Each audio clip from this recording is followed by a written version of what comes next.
Bore da. Ydych chi'n neud yn well na hynny, ydych chi? Oes, bach. Mae fel bydda chi ddim wedi cael noson o gwsg. Felly bod rhaid o chi ddim, dwi'n yn gwybod. Bore da. Croeso cynnes iawn i chi i'r gynhadledd. Croeso cynnes, wrth gwrs, i tywydd arferol Aberystwyth yn ystod wythnos gynhadledd. Dwi'n yn cofio pe gaethon ni dywydd wall-to-wall hael. Dwi'n yn cofio, ond dyna fo. Mae'n teimlo fel cartre, a mae'n braf iawn gweld chi y bore yma.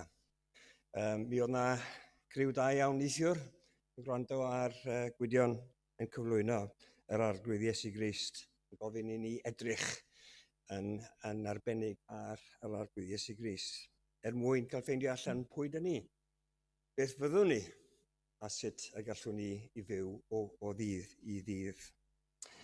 Felly, croeso cynnes iawn i chi. Rhai ohonoch chi heno, rhai sydd wedi cyrraedd bore yma, dyn ni'n falch o'ch gweld chi.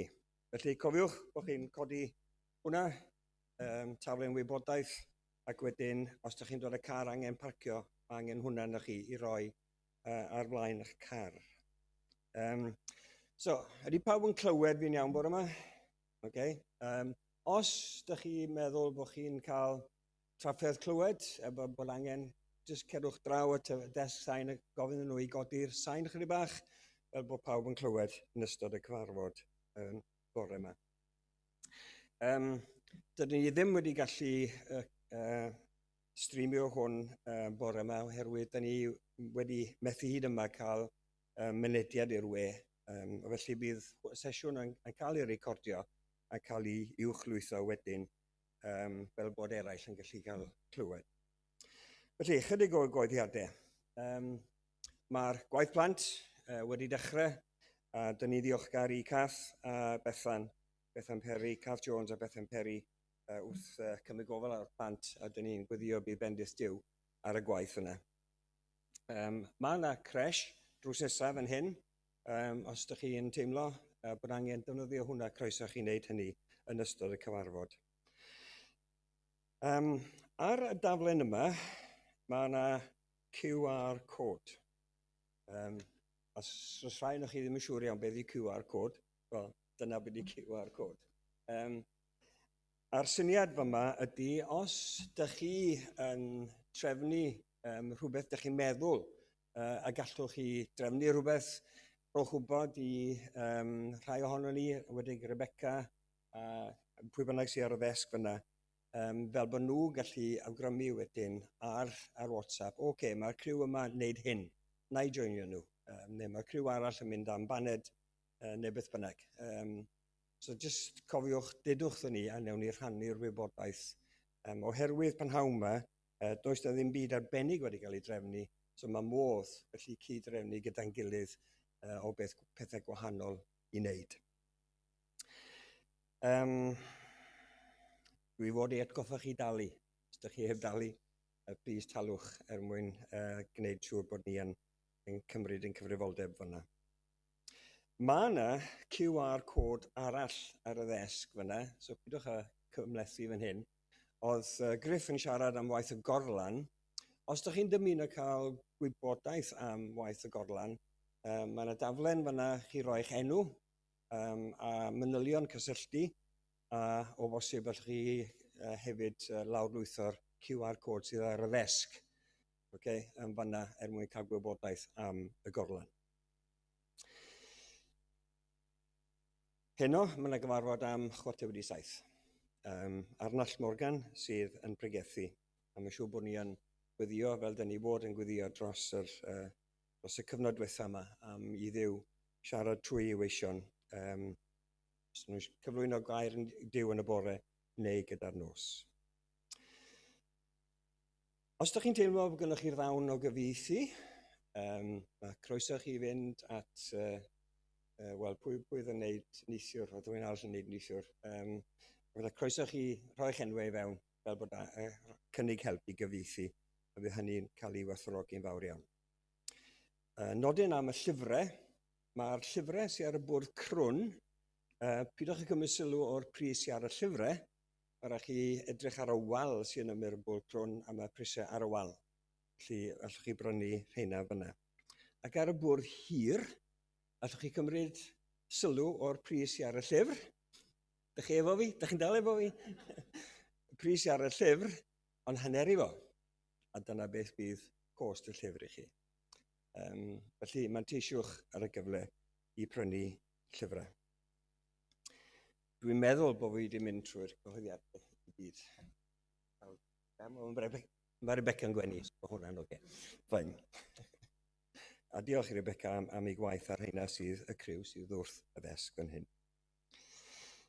Dwi am ddarllen chydig o eiriau o Salm 146. Molwch yr arglwydd fy enaid. Mola'r arglwydd. Molaf yr arglwydd tra byddaf byw. Cana fawl i'm Duw tra byddaf. Peidiwch ag ymddiried mewn tywysogion, mewn unrhyw un na all waredu. Bydd ei anadl yn darfod ac yn ta'n dychwelyd i'r ddaear, a diwrnod hwnnw derfydd am ei gynlluniau. Dyn ni'n trystio yn Duw y bore yma. Y Duw sydd goriwch naturiol, a mae gynno fo y gallu fyna i wrando ar ein gweddiau ni, fel oedden ni'n gweddio bore yma yn y cyfarfod gweddi.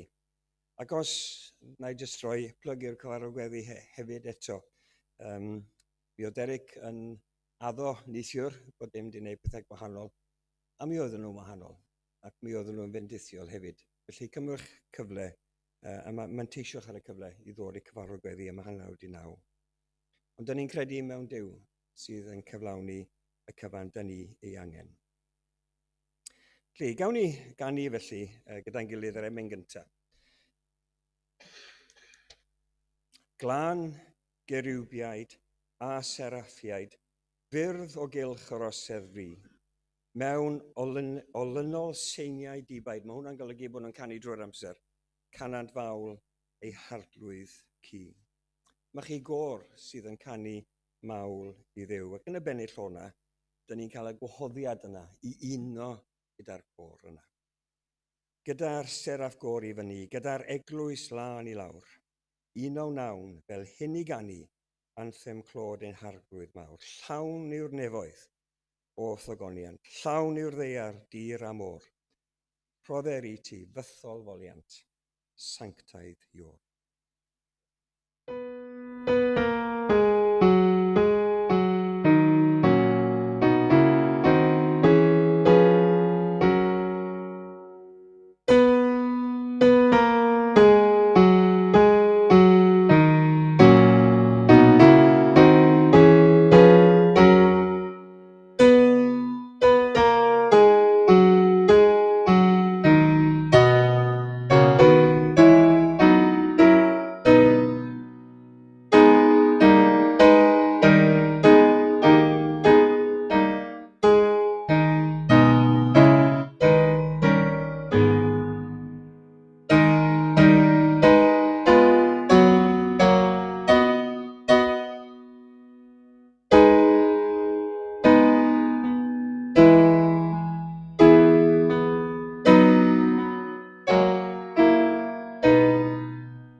Daw'r darlleniad bore yma o Efengil Ioan ar pennod 13. Felly Efengil Ioan, pennod 13. Golchi traed y disgyblion sydd uwch ben yr darn yma o'r Beibl. Ar drothwy gwyl y Pasg, yr oedd Iesu'n gwybod fod ei awr wedi dod, iddo omadael ar byd hwn a mynd at y tad. Yr oedd wedi caru'r rhai oedd yn eiddo yn y byd, ac fe'i carodd hyd yr eithaf. Yn ystod swper, pan oedd y diafol eisoes wedi gosod yng nghalon Judas, fab Seimon Iscariot, y bwriad i'w fradychu ef. Dyma Iesu, ac yntau'n gwybod bod y tad wedi rhoi pob beth yn ei ddwylo ef, a'i fod wedi dod o ddiwrth Dduw, a'i fod yn mynd at Dduw, yn codi o'r swper, ac yn rhoi ei wisg o'r neilltu, ac yn cymryd tywel, ac yn ei glymu am ei ganol. Yna tywyllodd ddŵr i'r badell, a dechreuodd olchi traed y disgyblion, a'i sychu ar tywel oedd am ei ganol. Daeth at Seimon Pedr yn ei dro, a meddai wrtho, Arglwydd, a wyt ti am olchi fy nhraed i? Tebodd Iesu ef, ni wyddos ti ar hyn o bryd beth rwy fi am i'w wneud, ond fe ddoi i wybod ar ôl hyn. Meddai Pedr wrtho, ni chei di olchi fy nhraed i byth. Tebodd Iesu ef, os na chaf dy olchi di, nid oes lle i ti gyda mi. Arglwydd, meddai Seimon Pedr wrtho, nid fy nhraed yn unig, ond golch fy nwylo am pen hefyd. Dywedodd Iesu wrtho, a mae'r sawl sydd wedi ymolchi drosto yn lân i gyd, ac nid oes arno angen golchi dim ond ei draed. Ac yr ydych chi yn lân, ond nid pawb ohonoch, oherwydd gwyddau pwy oedd am ei fradychu. Dyna pam y dywedodd, nid yw pawb ohonoch lân. Ac wedi golchi ei traed, ac ymwisgo, a chymryd ei le unwaith eto. Gofynnodd iddynt, a ydych yn deall beth rwy fi wedi ei wneud i chi? Yr ydych chwi fy ngalw i'n athro ac yn arglwydd, a hynny'n gwbl briodol, oherwydd dyna wy fi. Os wy fi felly a minnau'n arglwydd ac yn athro, wedi golchi eich traed chi, fe ddylech ithe hefyd olchi traed eich gilydd.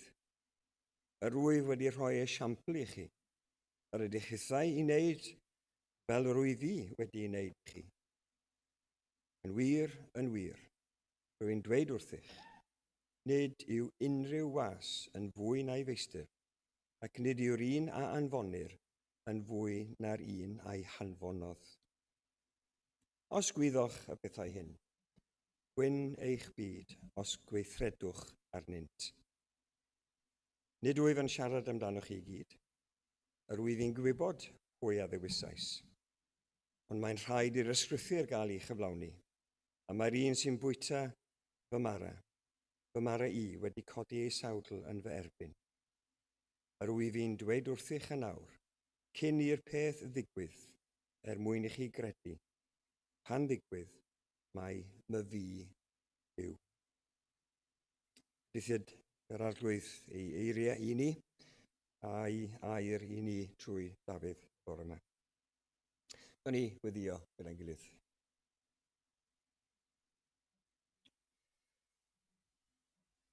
O Dduw ein Tad, da ni'n diolch i ti am fore newydd. Diolch am dy bendithion i ni, sicr yn bendithion materol.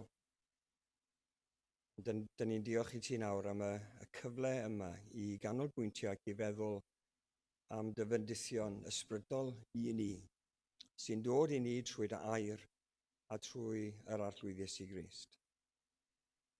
Helpa ni arglwydd i fod yn ddiolchgar am y cyfan wyt ti wedi i'w wneud yn ein hanes ni, fel pobl, fel ein gwlad ni. Helpa ni arglwydd i fod yn ddiolchgar am yr hyn rwyt ti'n wneud ar hyn o bryd, yn ein dyddiau ni. Ti'n ddew sydd yn parhau i weithio. Wyt ti'n parhau i siarad. Wyt ti'n arglwydd yn gweithio trwy dy ysbryd glân ym mywydau pobl. Dyn ni ddim yn disgwyl dy fod ti'n gweithio yn nhw yn aml iawn. Rwyt ti arglwydd yn rheoli ac yn gweithio yn ein plith ni. Ti'n gweithio yn ein plith ni fel dy blant i dy hun, yn ein tywys ni at y gwirionedd, yn ein tywys ni at yr arglwydd Iesu Grist, yn ein sancteiddio ni o ddydd i ddydd, fel ein bod ni trwy ras yn dod yn debycach i'r arglwydd Iesu Grist. Helpa ni arglwydd i ddiolch i ti am hynny, a helpa ni hefyd i gydweithio gyda ti. Bod ni ddim yn troi yn erbyn gwaith yr ysbryd glân yn bywydau ni. Helpa ni arglwydd i roi heibio y pethau sydd yn ein llygydynu ni oddi wrth dy ogoniant ti ac oddi wrth yr arglwydd Iesu Grist. Helpa ni trwy nerth yr ysbryd glân i roi ein hunain i ti yn llwyr, fel y gallwn ni, fel yn cael ei weddio bore yma, fel y gallwn ni, gyflwyno yr efengyl yma i eraill yn ein dydd ni ac i'n cymuned ni sydd gymaint angen yn newyddion da am yr arglwydd Iesu Grist. O Dduw ein tad, felly, dyn ni'n cyflwyno hunain i ti nawr bore yma. Dyn ni'n gwybod bod bendithion wedi bod yn ystod y flwyddyn yma. Mae yna hefyd cymoedd tywyll wedi bod yn ein hanes ni, a dyn ni'n gwybod bod ti yn apl arglwydd i'n cynnal ni, rhoi cymorth i ni hyd yr oed yn y mannau tywyll yna. Ond arglwydd wrthos yma, dyn ni'n dod yn ddisgwylgar i glywed beth gen ti i ddeud wrthon ni. Mae dden ni arglwydd am falle dod just allan o habit fel petai, a bod ni'n wedi dod i gynhadledd arall. Ond o arglwydd yw, dyn ni gweddio, a rydych ti siarad efo ni go iawn. Cyn yna arglwydd i glywed y lais di yn cyffwrdd ein colonnau ni, a nid ar gyfer heddiw na fori na'r wythnos yma, ond ar gyfer y blynyddoedd sydd i ddod, fel ein bod ni arglwydd yn cael ei wneud yn bobl cymwys i ti. Felly arglwydd, dyn ni'n gyflwyno Dafydd i ti y bore yma, yn gweddio ar i ti ar ôl y paratoi sydd wedi bod, i roi yn einiad yr ysbryd glân. Dim ond ti sy'n gallu wneud hynny. Dyn ni'n gofyn i ti trwy ras, wneud hynny gogoniant i ti o Dduw ein tad yn harglwydd Iesu Grist. Derbyn nawr ein gweddi, yn enw Iesu Grist ei hunan. Amen. Wel, mae'n siŵr bod rhan fwy o chi'n nabod Dafydd. Dwi wedi nabod ers tipyn bach. Mae wedi bod yn weinidog arna ni yn Capel y Ffynnon ym Mangor ers nifer o flynyddoedd. Felly, os dwi'n eisiau rhoi rhif arno fo, achos mae hwnna'n mynd i ddangos pa mor hen a Dafydd a pa mor hen dwi hefyd. Ond wedi bod yn elwa ar weinidogaeth trwy ras, felly, gan Dafydd ar hyd y blynyddoedd. Mae di ymddeol o byn hyn. Ys gyda fo'n byd i wneud. Felly, dyna pam mae'n dod i siarad ag yn adref bore yma. Ond dyn ni yn gofyn i Dduw i bendithio gair i ni a bore.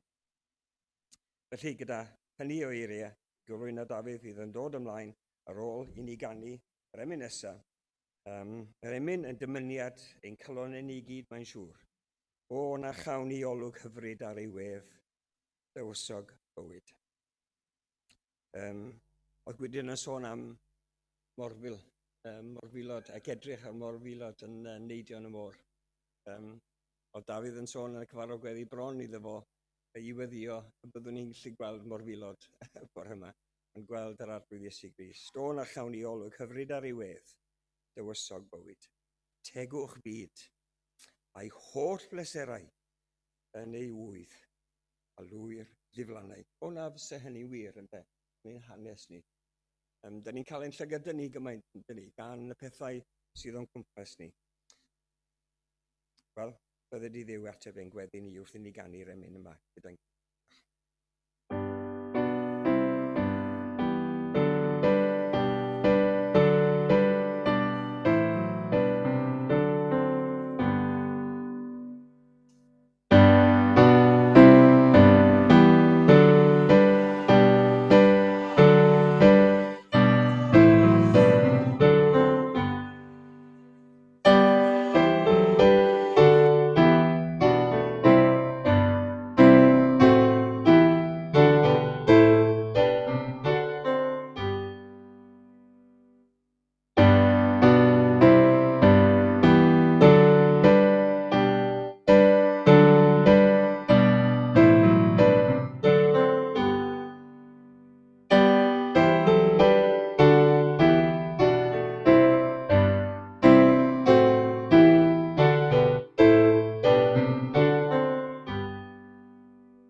Wel, diolch Dafydd am yn harwain ga i ddeud ar y dechrau bod y Dafydd yn enhyn ar Dafydd yma. So, falle mae dyna pam bod yma'n deud faint o flynyddoedd fues i'n weinidog Mangor. Ond mae'n braf cael dod yma bore yma. Braf cael gweld y llwythau yn dod at ei gilydd unwaith eto i Aberystwyth. Yn hiraethu am gael clywed Duw yn siarad efo ni. Yn hiraethu am gael gweld y morfilod. A dyna mewn gwirionedd ydy yn hiraethu yr wythnos yma. Dwi am ganolbwyntio ar yr arglwydd Iesu Grist. Fory byddai'n sôn am ostyngeidrwydd Iesu. Dydd Iau, bore dydd Iau, dwi'n gobeithio sôn am ofal yr arglwydd Iesu. A dydd Gwener, gogoniant yr arglwydd Iesu. Ond heddiw, dwi am droi at rhywbeth arall. Os di'ch Beiblau gynnwch chi, mi fyddwn ni yn myfyrio yn Ioan 13. Mi fyddwn ni yn Ioan 13 yn ystod heddiw a gyfori mewn gwirionedd. Mae'n siŵr eich bod chi wedi clywed y cwestiwn, pwy byddwch chi'n hoffi i gael yn gwmni, i gael sgwrs efo fo, neu i gael pryd o fwyd efo fo. Mae'n cael ei roi weithiau ar ryw raglen deledu neu ryw raglen radio. A pan fydd y cwestiwn yn cael ei ofyn, mi fydd pobl yn dewis falle ryw arwr, rhywun enwog sy'n fyw heddiw, neu eraill yn mynd am rhywun o'r gorffennol. Falle aelod o'i teulu, neu rhywun sydd wedi dylanwadu yn amlwg ar y byd. Ond i'r Cristnogion, does ddim byd yn apelio mwy na chael treulio noson yng nghwmni yr arglwydd Iesu. Ac yma, yn Efengel Ioan, da ni'n cael eistedd fewn ar noson felly. Da ni'n cael bod fel rhai yn gwylio yr arglwydd, yn treulio amser gyda'i ddisgyblion, ac yn agor ei galon iddyn nhw mewn ffordd na di o ddim yn gwneud unrhyw le arall. A mae hyn yn gyfle arbennig i ni weld chydig bach o'r hyn sydd yng nghalon yr arglwydd Iesu. Yn gynharach lenni, oedd rhai ohono ni yng ngwyliau hafan ym Bryn y Groes. A dyma Geraint Mawrth oedd yn agor y gair i ni. Dyma fy'n defnyddio darlun oedd wedi gafel y nifer ohono ni. Oedd yn sôn am yr arglwydd yn edrych ar Jerusalem ac yn dymuno casglu pobl Jerusalem fel iar yn casglu chywion dan i adenydd. A Geraint yn dweud, tybed ydy'r cywion yma wrth gael eu casglu dan adenydd yr iar y fam yn clywed curiad calon y fam. A dyna'n hiraeth i yr wythnos yma ydy bod ni'n clywed chydig bach o guriad calon yr arglwydd Iesu Grist. wrth iddo fo fynd trwy y broses yma o baratoi hunan i fynd i groes Calfaria. A ni ddechrau trwy atgoffa'n hyn yn chydig bach o bethau am Efengyl Ioan. Dyma'r bedwaredd cofiant i'r arglwydd da ni'n cael yn y Beibl, ac wrth gwrs, dyma'r olaf hefyd i gael ei ysgrifennu. Mae'n bir debyg bod Ioan yn ymwybodol o'r 3 cofiant arall oedd eisoes wedi cael i ysgrifennu gan Mathew, Marc a Luc. Ac am i fod yn gwybod hynny, mae o'n gallu cael rhyddid rywsut i ddewis be mae am roi yn yr Efengyl mewn ffordd wahanol. Mae Luc yn hanesydd sydd yn just yn ceisio adrodd yr hanes. Mae Ioan efo ryw faich ar ei galon i ni gael gwybod rhai pethau yn arbennig, a mae'n cynnwys y pethau yma yn benodol. A mae'n deud beth ydy ei fwriad. Yr oedd llawer arwyddion eraill yn wir a wnaeth Iesu ngwydd ei ddisgyblion nad ydynt wedi cofnodi yn y llyfr hwn, ond mae rhai'n wedi cofnodi mwyn i chi gredu mae Iesu'r Meseia, Mab Duw, ac mwyn i chi trwy gredu gael bywyd yn ei enw ef. Mae am i ni weld yr arglwydd yn y fath bodd fel bod ni'n rhoi yn ffydd ynddo fo. Yn ôl yn y dechrau, mae'n deud, daeth y gair yn gnawd a threswylio a lledu babell yn ein plith ni. Gwelsom ei ogoniant ef, fel unig fab yn dod oddi wrth y tad, yn llawn gras a gwirionedd. Mae am i ni weld rhywbeth o hynny. Da ni'n gallu rhannu'r Efengyl yn 2 ran yn draddodiadol. Mae yna sôn am 2 lyfr yn yr un Efengyl yma. Penod 1 i benod 12, llyfr yr arwyddion. Lle dyn ni'n gweld rhywbeth o ogoniant yr arglwydd Iesu. Ond wedyn mae o benod 13 ymlaen, llyfr y dioddefaint. A fan yma'n arbennig, da ni'n cael gweld gras ein harglwydd Iesu Grist. Mae yna ganolbwyntio ar yr hyn gyflawnodd Iesu ein mwyn ni. Mae'r awyrgylch yn wahanol. Mae cysgod y groes yn amlwg iawn ar y penodau yma. A mae'r adran yn yr oriwch ystafell yn cychwyn gyda'r datganiad rhyfeddol hwnnw. Yr oedd wedi caru'r rhai oedd yn eiddo yn y byd, ac fe'i carodd hyd yr eithaf. Mae rhai yn dweud hyd y diwedd. A dyna di thema fawr yr wythnos yma. Fe'i carodd hyd yr eithaf. Mae'n gorffen yr arglwydd mae'n gorffen i amser yn yr oriwch ystafell yn gweddio. Yn gweddio'r ystyfiau hunan, dros yr 11, a thros yr rhai fydde'n dod i gredu trwy air yr 11. Felly mae'n gweddio drosto ni yn yr oriwch ystafell, cyn mynd ymlaen i gyflawni i waith mawr fel oen Duw yn dwyn y maith bechod y byd. A heddiw, da ni'n canolbwyntio ar yr ymadrodd yma, yr oedd wedi caru y rhai oedd yn eiddo yn y byd ac fe'i carodd hyd yr eithaf. Mae siarad am gariad yn beth hawdd yn dydy. Ond mae yna rai pethau yn y benod hon sy'n gwneud cariad y gwaredwr yn arbennig iawn. Pan da ni'n meddwl am Dduw, da ni'n gallu meddwl am briodoleddau Duw, ac un o briodoleddau Duw wedi fod yn holl wybodus. Mae'n gwybod popeth. Mae'n gwybod y diwedd o'r dechrau. Mae'n holl wybodus. Ac wrth gwrs, fel y gair tragwyddol, yr oedd y gair tragwyddol yn holl wybodus. Ond daeth y gair yn gnawd.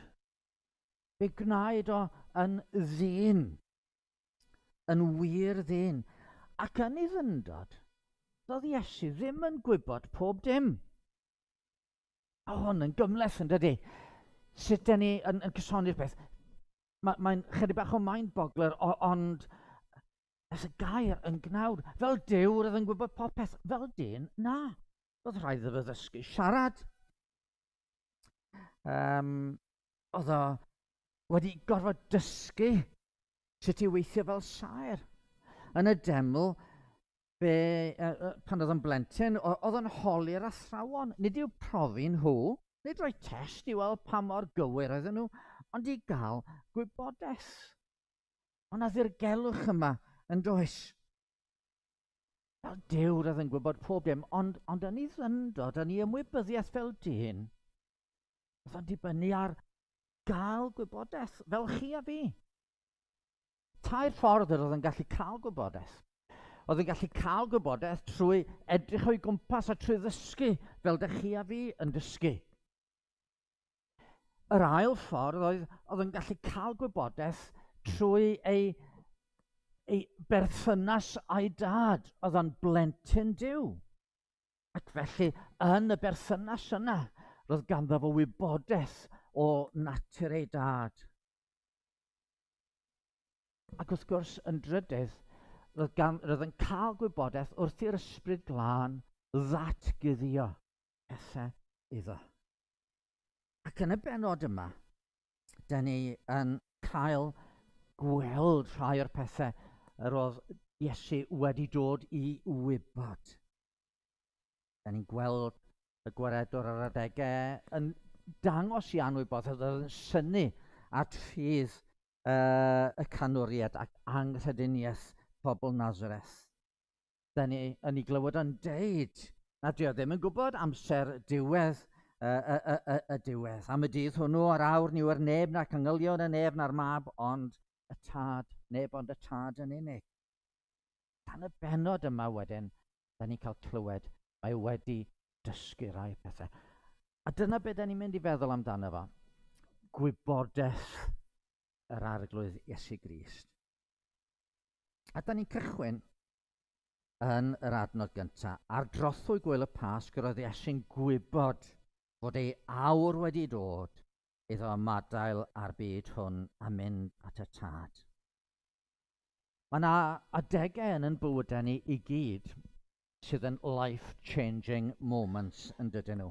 Ond yn aml, da ni ddim yn gwybod bod nhw'n life-changing moments tan bellach ymlaen.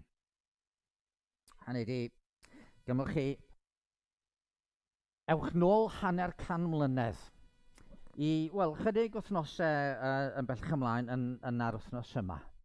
Roeddwn ni wedi cael yn erbyn i fynd i'r brifysgol ym Mangor. Ac felly dyma fi'n mynd fyny cyn dechrau'r tymor i ffeindio llety. Oedd y brifysgol wedi ngosod i mewn llety. Ac o'n i yna fod dad a mam yn gweld y llety, yn cyfarfod y bobl oedd yn byw yna.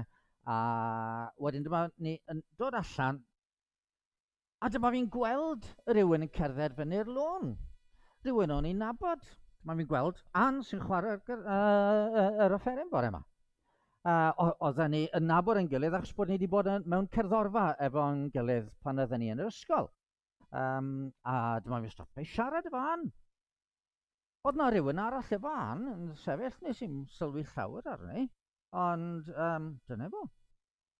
Ond pe bydden ni'n gwybod y foment honno, mae Gwenan oedd yn sefyll efo, a byddai Gwenan rhyw ddydd yn wraig i mi, yna falle bydden ni wedi sylwi mwy arni.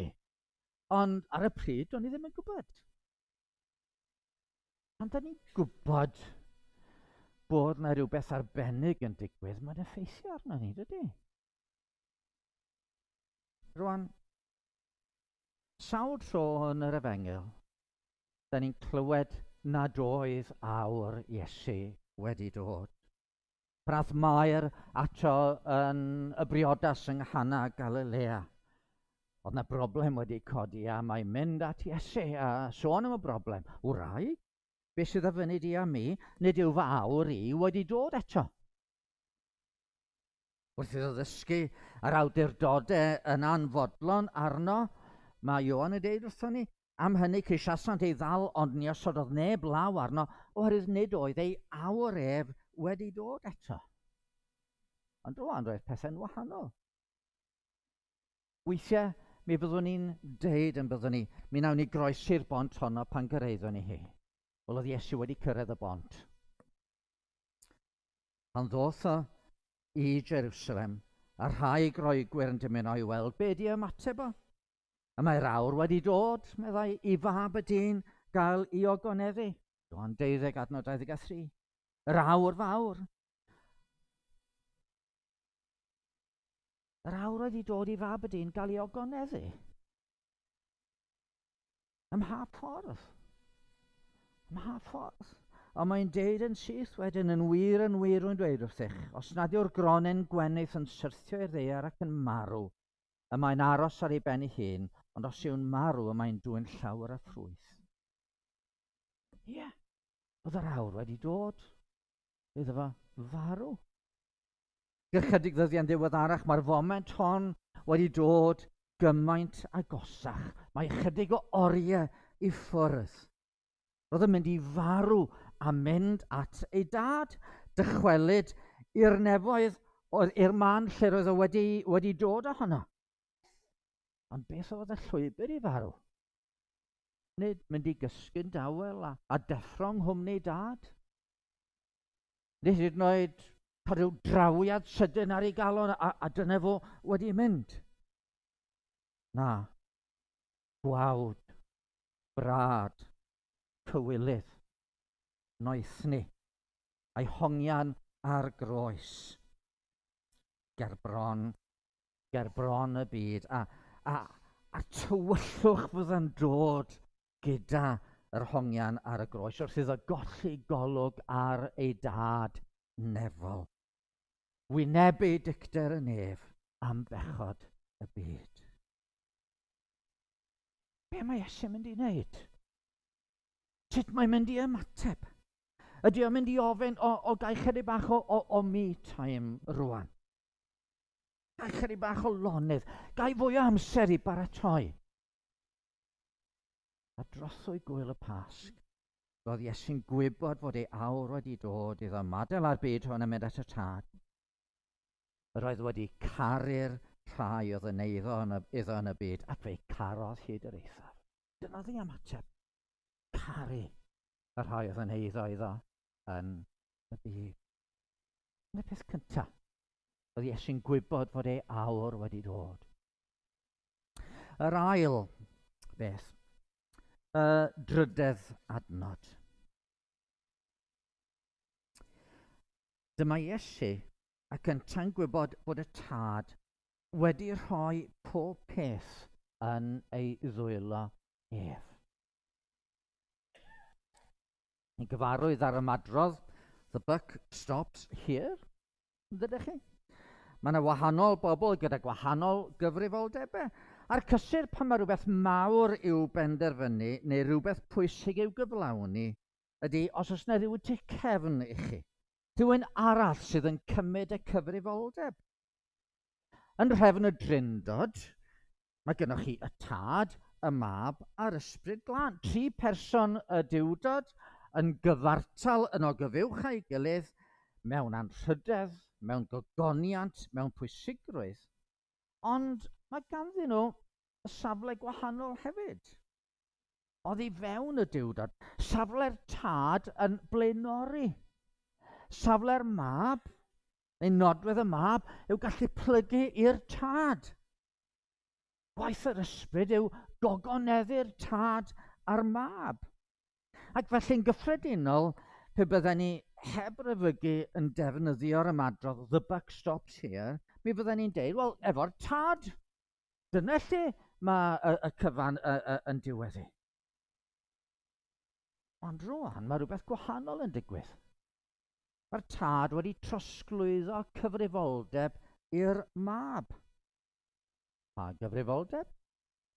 Y gwaith roedd wedi ei anfon i'r byd ar ei fwyn, i achub y ddynolryw, i ddwyn ymaith bechod y byd. Sa'n ni'n rhoi am y ffordd arall, mae Iesu'n gwybod os oes gobaith i fod ar gyfer unrhyw un o'r ddynolryw, yna mae'n dibynnu arno ef. Bydd dim pobl yn y nefoedd os na wnaeth y gwaredwr ein gwaredu. O, na chi gyfrifoldeb? Dyna chi ddychrynllyd, dyna chi ofnadwy? Be di ymateb? Deud fod y gwaith yn ormod iddo? Rhedeg i ffwrdd fel Jona? Da ni'n gwybod fod y gwaith yn wirioneddol ddechrau'n iddo fo, achos pan da ni'n ei weld o'n gardd Getsemane bellach ymlaen, mae'n gweddio, o dad, os wyt ti'n fodlon, cymer y cwpan hwn oddi wrthyf. Ond gwneela dewyllus di, nid bewyllus i, ac ymddangosodd angel o'r nef iddo a'i gyfnerthu, a gan gymaint ei yr oedd yn gweddïo'n ddwysach ac roedd ei chwys fel dafnau o waed yn diferu ar y ddaear. Roedd hwn ddim yn ofni pan y storm ar y môr yn dychryn y disgyblion oedd wedi arfer bod ar y môr. Roedd hwn ddim yn ofni pan oedd y dyrfa yn troi yn ei erbyn. Roedd y syniad o fynd ymlaen i gymryd y cyfrifoldeb am yn beia ni ac am yn gwaredu ni, yn peri bod e mewn eng. A be mae'r arglwydd yn ei wneud? Roedd wedi caru rhai oedd yn eiddoedd yn y byd, ac fe'i carodd hyd yr eithaf. Yn yr ail beth, mae'n gwybod bod yr awr wedi dod, mae'n gwybod bod y tad wedi trosglwyddo yr holl waith yma o waredu'r byd i'w ddwylo fo. Mae'n cyfan yn dibynnu arno fo. Be arall gallwn ni ddeud am wybodaeth yr arglwydd? Adnod 18. Yr wyf fi'n gwybod pwy a ddewisais. Diolch. Diolch am y gwirionedd rhyfeddol yma. Da ni'n aml yn sôn amdano ni'n dewis dilyn yr arglwydd Iesu. Neu'n bod ni yn derbyn Iesu i'n calonau ni. Da ni'n sôn am gredu bron fel rhywbeth rydyn ni yn ei wneud. Ac os oes yna elfen o wir yn hynny, mae yna wirionedd dyfnach. I ni fedru dewis Iesu, rhaid ei fod trwy'r ysbryd wedi gwneud rhywbeth ynddo ni. Mae yn ein dewis ni. Wrth gwrs, yn y cyd-destun yma, mae'n sôn yn benodol am y disgyblion. Ond mae'n amlwg o weddill yr ysgrythur, mae Duw sydd yn dechrau'r gwaith yng nghalon unrhyw un. Pan mae Iesu er enghraifft yn sôn amdano hynna'n fel y bugail da. A nynne fel I ddefed. Mae'n deud mae gennyf ddefaid eraill hefyd nad ydyn yn perthyn i'r gorlan hon. Rhaid I mi ddod â'r rheini I mewn. Ac fe wrandawant ar fy llais, yna bydd un praidd ac un bugail. Iesu sydd bua'r defaid, nad ydyn nhw wedi credu iddo fe eto. Neu mewn man arall, mae'n wrth sôn am y defed, mae'n deud, hwy yw rhodd fy nhad I mi. Nid ni yn dewis Iesu, ond yn ein dewis ni. Duw yn ei ras pan oedd e'n feirw mewn pechodau. A tydi rhywbeth marw ddim yn gallu gwneud unrhyw beth. Ond Duw yn ei ras pan oedd e'n feirw mewn pechodau yn bywhau ni trwy yr ysbryd. A dyma'r cysur. Os gynnwch chi y bore yma, unrhyw ronen o hiraeth yn eich calon am Dduw ac am adnabod Duw. Mae'n arwydd fod Duw ar waith ynddo chi. Fod Duw yn gosod ei law arnoch chi. Fod Duw yn eich dewis chi. I rywun sydd yn ame bore yma. Os na le I fi yn hirnas Dduw, os ydych chi'n teimlo'r hiraeth yn eich calon, mae'n arwydd bod chi ar y ffordd a fod Duw eisiau'ch cael chi yn eiddo iddo. A chi, di o ddim jyst yn gwybod pwy mae wedi ddewis, mae'n gwybod popeth am dano chi ac amdana I. Roedd yn gwybod fod y disgyblion o fewn ychydig bach yn mynd I redeg I ffwrdd. Roedd yn gwybod fod Pedr yn mynd I wadio. Ac eto, mi a hwn pwy rwyf wedi I ddewis, pwy a ddewisais. Ac os ydych chi yma heddiw yn ymddiried yn eich gwaredwr, nid eich gafel chi ar y gwaredwr sy'n mynd i'ch cadw chi, ond iafel o arnoch chi. Da ni'n meddwl am blentyn, am fabi, ymreichau fam. A falle bod y babi yn gafel yn dyn ymreichau fam, ond diogelwch y babi hwnnw wedi reichau fam. A felly, efo ni, mi a hwn pwy a ddewisais. A be mae Iesu'n gwneud efo'r hyn? Mae wedi ddewis. Yr oedd wedi caru rhai oedd yn eiddoedd yn y byd, ac fe'i carodd hyd yr eithaf. 3 peth mae'r arglwydd yn ei wybod. A byddwn ni wrth y modd ar un olwg yn stopio fanne, ond mae yna un peth arall da ni'n clywed yn y bennod yma. Oedd Iesu yn gwybod pwy fydden ni fradychu.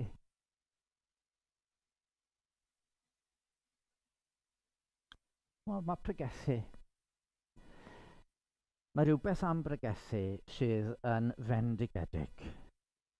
Ond mae yna rhywbeth am bregethu sydd yn ddychrynllyd. Mae cael bod yn gyfrwng I air Duw fynd allan yn fraint na llir mwy disgrifio. Mae'n rhyfeddol. Eto, weithiau mae'r gair yn dod mewn ffordd sydd yn rhoi braw i'r pregethwr. Pryd oedd Iesu I sylweddoli beth oedd yng nghalon Judas? Wel, da ni'n cael gwybod yn Ioan 6 adnod 64. Roedd Iesu yn wir yn gwybod o'r cychwyn pwy oedd y rhai oedd heb gredu a pwy oedd yr un a'i fradychau. O, Judas. O, Judas, Judas. Pan ddechreuais ti ddilyn Iesu, tybed oedd ti wedi ddal fyny yn y brwdfrydedd, oedd y tyrfaoedd yn dod, oedd pethau'n edrych yn dda, ac oedd ti'n meddwl, gret, a dyma ti'n ymuno efo nhw. A dyma ti'n cael dy gyfri fan hyn o'r 12, ond nid oedd ti'n meddwl, ffantastig, dyma fi. Pan nes ti allan I bregethu, oedd dy neges yn ffyddlon i'r gwaredwr. Pryd dechreuodd y rhagrydd? Y twyll, pocedig chydig bach o'r arian oedd yn cael ei roed I gynnal y gwaith. Ac o, pa mor aml oedd y gwaredwr wedi rhoi cyfle I ti droi yn ôl. Hyd yn oed y noson hon yn yr oer uwch ystafell, wrth I dy feistr ddeud, ac ydych chi'n lan, ond nid pawb ohonoch.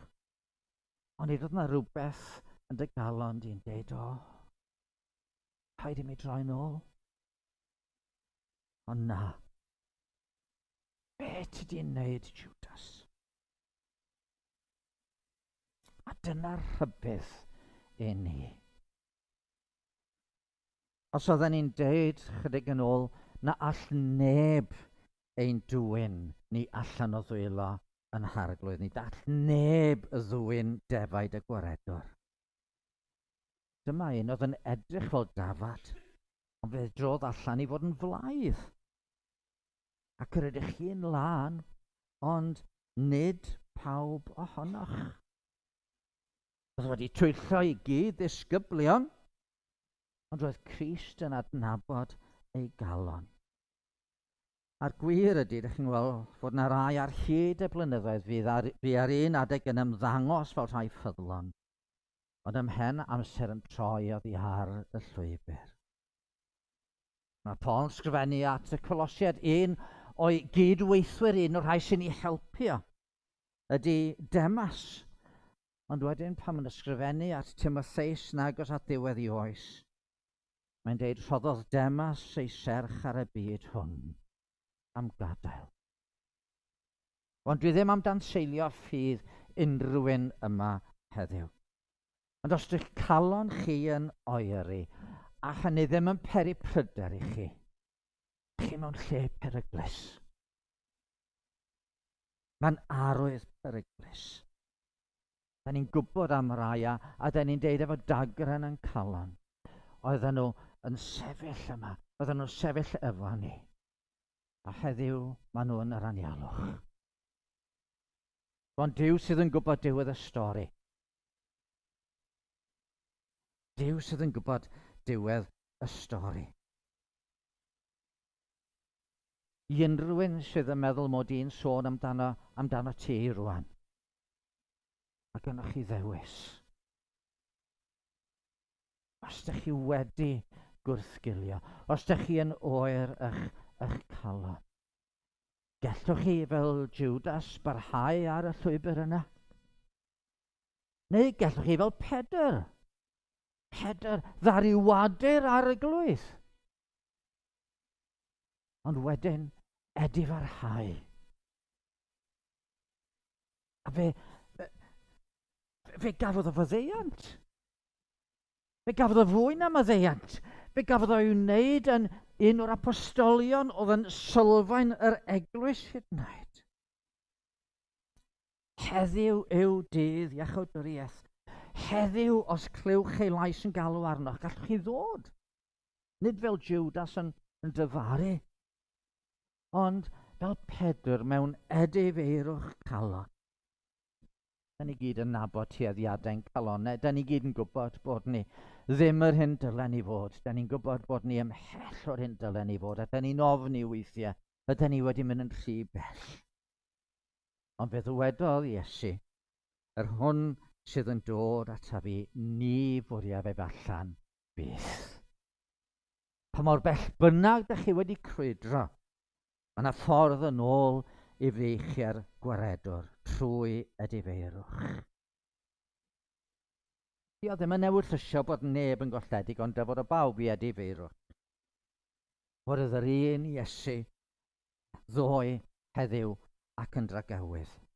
Oedd yr un oedd wedi caru'r rhai oedd yn eiddoedd yn y byd, ac fe carodd hyd yr eithaf. Chwi yn eidiau. Pam y crwydrwch fel tarfedig braidd o dref, ffôl galonau, pam y cefnwch ar ei ryfedd gariad ef, a fi cyndir ioned bugail, neb erioed mor fwy neu fryd, a'r gwaredwr, a fi'n gweidi mwyn casglu i braidd ynghyd. Edrychwch ar y cariad sydd yng nghalon Iesu. Clywch guriad ei galon. Yn gwybod fod ei awr wedi dod. Bod y tad wedi trosglwyddo popeth i'w ddwylo ef. Yn gwybod pwy fydden ni fradychu, ond hefyd yn gwybod fod yna eraill fydden gwrando ar ei lais. Rhai roedd y tad wedi ei roi iddo, a cyntau wedi ei dewis. Fydden adnabod ei lais yn gwrando. Edrychwch ar gariad hwn, ac wrth edrych, rhedwch i'w ddwylo, rhedwch i'w freichiau. Ewch i gysgodi dan ei adain, a mi gewch chi groeso. Dyma'r Iesu sydd efo gwybodaeth gyflawn yn eich gwahodd chi a fi, achos roedd wedi caru rhai oedd yn eiddo yn y byd, ac fe carodd hyd yr eithaf.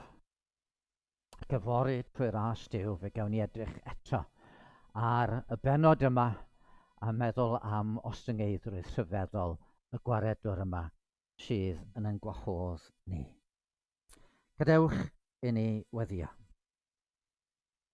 O arglwydd ein Duw, da ni yn cyfaddau yn bod ni mor aml yn colli golwg ar y gariad rhyfeddol yr arglwydd Iesu Grist.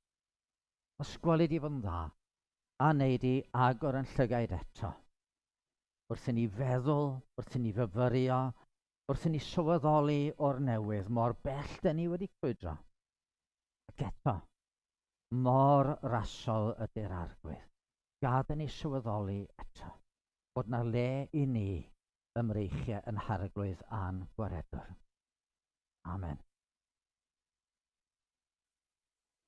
Gadwch i ni ganu emyn wrth gloi.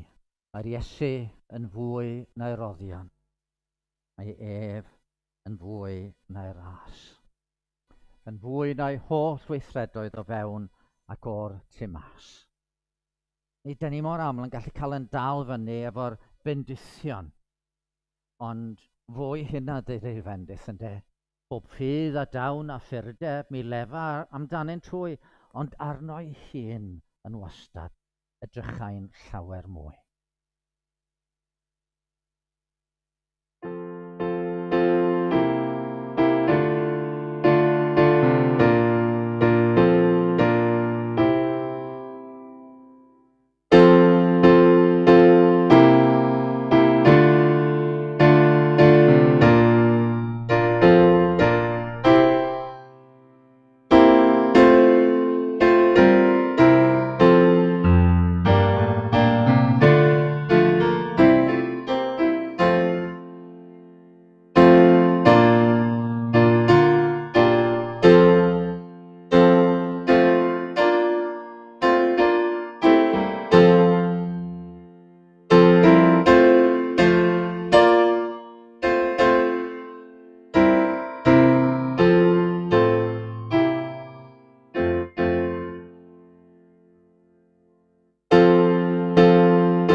O Dduw ein Tad, gad i ni lochesu y bore yma o dan adain ein gwaredwr a'n harglwydd ddlan. A boed i'w gariad ddod yn fwy real, a thrwy hynny i ni gael golwg ffeiriach ar dy gariad i dy hunan ein Tad. Er gogoniant i dy enw. Amen.